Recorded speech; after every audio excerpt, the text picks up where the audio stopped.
Maraming botante ang hindi nasihan sa resulta ng 2025 elections dahil sa mga aberya sa automated counting machines na pinaniniwalaan nilang posibleng nagdulot ng dayaan.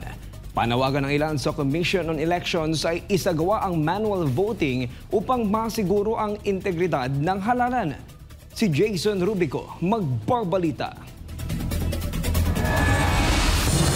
Imbes na kasiyahan at pag-asa ang maramdaman ng mabotante sa araw ng halalan noong Mayo 12, dismayado at galit ang kanilang naramdaman matapos ang sunod-sunod na aberya sa automated counting machines. Dagsa ang reklamo mula sa iba't ibang presinto, mga makinang nag-malfunction, vote receipts na hindi tumutugma sa aktwal na binoto at mga boto na tila naglaho sa sistema. Ilang botante ang nagpatunay na ibang lumabas sa resibo kumpara sa kanilang aktwal na binoto na isang malinaw na senyales ng kapalpakan ng mga makina. May mga nagsabing bumoto sila ng Duterte 10+2, subalit laking gulat nila nang makita sa resibo na nag-overvote umano sila kahit sigurado silang tama ang kanilang ginawang pagpili. Ilan lamang ito sa mga problemang kinaharap ng mga botante, dahilan upang magduda sila sa naging resulta ng halalan lalo na sa pagka-senador.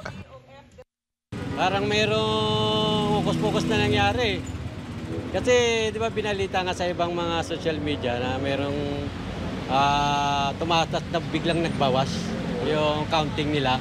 Kaya parang feeling ko parang mayroong nangyaring hindi maganda sa Comelec. May daya na nangyayari. Naniniwala kasi una-una yung team ng Duterte, maganda yung setup yung lalo yung mga OFW talaga nag-straight sila dun sa PDP, pero pagdating sa resulta, bakit ilan lang yung nakapasok doon sa Magic 12?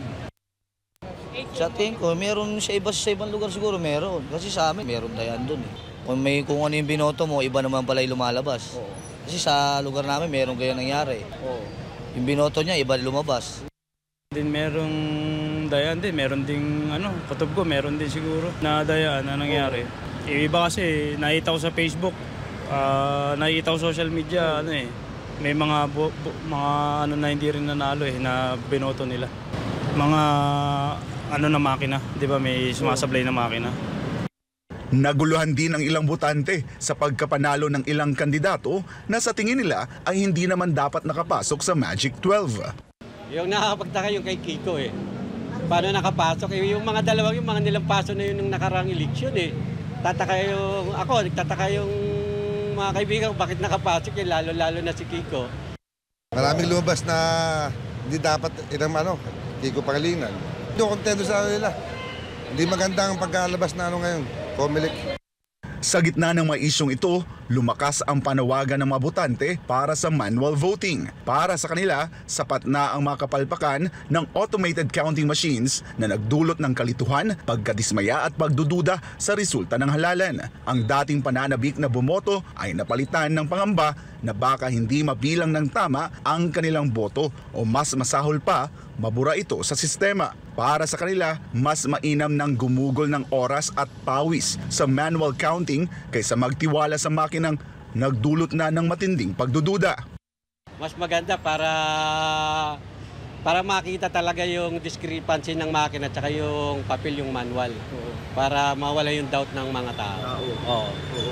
Yun na lang yung gawin, yung manual counting. Kahit mahaba-habang trabaho, basta mawala yung doubt ng mga natalo. Ayun yung mahalaga doon. Trabaho naman nila kasi yun Binabayaran naman yun ng taong bayan. Pwede rin sa manual counting, kaso matagal yun. Pero mas okay yun.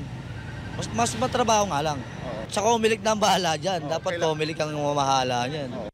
Matapos ang kabi-kabilang aberya sa automated counting machines noong 2025 elections, lumakas ang panawagan ng mabotante para sa pagbabalik ng manual voting. Kaya naman sa darating na mga araw, inaasahan ang higit pang paggiit ng publiko sa Comelec para pakinggan ang hinaing ng mabotanteng nagdududa at nananawagan ng hustisya sa kanilang sagradong boto. Para sa Diyos at sa Pilipinas kumahal, ako si Jason Rubrico, SM9 News.